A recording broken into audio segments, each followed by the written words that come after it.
Okay guys, kain tayo ng balot. Isa sa mga paborito ko na ayaw ng iba, ang balot. So, masarap to pag may suka at may asin. So, ayan. O, ayun. Tingnan. Sasabaw siya sa loob. Tanggalin. Higupin mo muna yung sabaw kasi yun ang masarap. O, hindi magsasabaw. O. Tapos niyan, ito, yung sisiw niya ang kakainin natin. Ito, pakita ko sa inyo. Ayan, may balat na ako.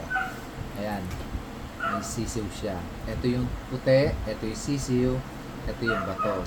So lahat siyang kain, walang tapon. Kasarap niyan. Disclaimer sa mga high blood, sorry. Puti na lang, lagyan mo ng suka. Ayan, patakan mo. Lagyan mo ng asin. Suka uli. Kasarap. Harap.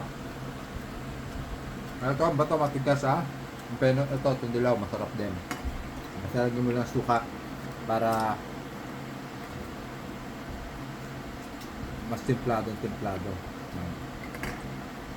Balik kayo dyan.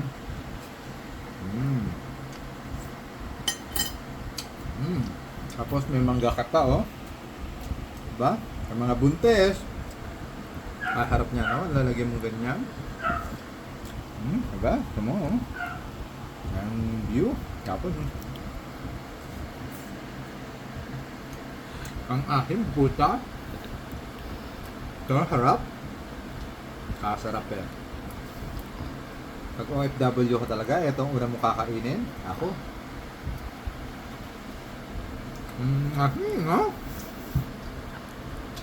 ako na yung sarap. Kaya pala nito yung kanina.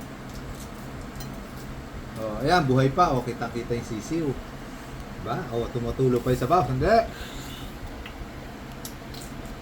Minsan, pwede nga lang magdala nito sa Australia Pakakainin ko yun mga nandun Liit lang na sisiw, nakakainis. Ganyan tulog na tulog pa siya Tapos, lagyan. Asin uli.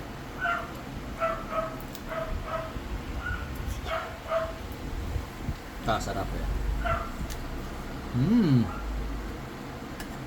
Higup na habaw. Sa subuan lang. Hindi maganda. Maliit yung sisiw. Okay guys, thank you.